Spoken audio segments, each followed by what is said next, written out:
కూటమి ప్రభుత్వం అధికారంలోకి వచ్చిన వెంటనే చంద్రబాబు కృషితోనే పోలవరం ప్రాజెక్టుకు నేటికి 5,052 కోట్ల నిధులు అడ్వాన్స్ గా రావడం జరిగిందని జలవనరుల శాఖ మంత్రి నిమ్మల రామనాయుడు తెలిపారు. నాడు జగన్ ప్రభుత్వం కేంద్రం విడుదల చేసిన పోలవరం రియంబర్స్మెంట్ నిధులను సైతం దారి మళ్లించి ప్రాజెక్టును విధ్వంసం చేసిందన్నారు. నేడు డబుల్ ఇంజిన్ సర్కార్ ఫలితాలు పోలవరం పనులు ప్రగతిలో కనిపిస్తున్నాయని అంతర్జాతీయ నిపుణుల కమిటీ సిడబ్ల్యూసి పీపీఏలను ఎప్పటికప్పుడు సమన్వయపరుచుకుంటూ 2027 డిసెంబర్ కు ప్రాజెక్టు నిర్మాణ పనులు పూర్తి చేసేలా డిజైన్స్ కు అనుమతులు తీసుకుంటున్నామన్నారు. పాత్రికేయ మిత్రులందరికీ కూడా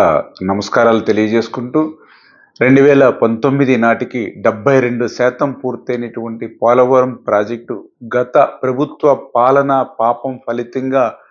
మరి విధ్వంసం గురైనటువంటి పరిస్థితుల్లో మళ్ళీ ఈరోజు కూటమి ప్రభుత్వం అధికారంలోకి వచ్చిన తర్వాత చంద్రబాబు నాయుడు గారి సారథ్యంలో మళ్ళీ విధ్వంసం నుండి నిర్మాణం వైపు అడుగులు వేస్తూ ఇప్పుడిప్పుడే మళ్ళీ పోలవరం మళ్ళీ గాడిలో పడుతూ ఇప్పుడిప్పుడే ట్రాక్ మీదకి వస్తున్నటువంటి పరిస్థితి మనందరం కూడా చూస్తూ ఉన్నాం. ఏదైతే డబుల్ ఇంజిన్ సర్కార్ యొక్క ఫలితం ఏంటనేది అటు అమరావతి రాజధాని నిర్మాణం కానీ, స్టీల్ ప్లాంట్ ప్రైవేటీకరణ నిలుపుదల కానీ, రైల్వే జోన్ సాధించుకోవడం కానీ, పెద్ద ఎత్తున పరిశ్రమలు పారిశ్రామికవేత్తలు ఈ ఆంధ్రప్రదేశ్ రాష్ట్రంలో పెట్టుబడులు పెట్టడానికి ముందుకు రావడం కానీ, ఇవన్నీ ఒక ఎత్తు. పోలవరం ప్రాజెక్టుకి కేంద్రం యొక్క సాయం మరొక ఎత్తు అనే విషయాన్ని కూడా ఈ సందర్భంగా తెలియజేసుకుంటూ, అందులో భాగంగా ఈ యొక్క 7-8 మాసాల పాలనలోనే చంద్రబాబు నాయుడు గారు ఢిల్లీ మరి ప్రధానమంత్రి, ఆర్థిక మంత్రి, జలశక్తి మంత్రులను కలవడం ద్వారా మరి ఇప్పటికే పోలవరం ప్రాజెక్టుకి సంబంధించి మొదటి విడతగా అదేవిధంగా రెండవ విడతగా అడ్వాన్స్ రూపంలో 5,052 కోట్ల రూపాయలు పోలవరం ప్రాజెక్టుకి ఇప్పటి వరకు కూడా అడ్వాన్స్ రూపంగా 2 మరి దఫాలుగా వచ్చాయని అంటే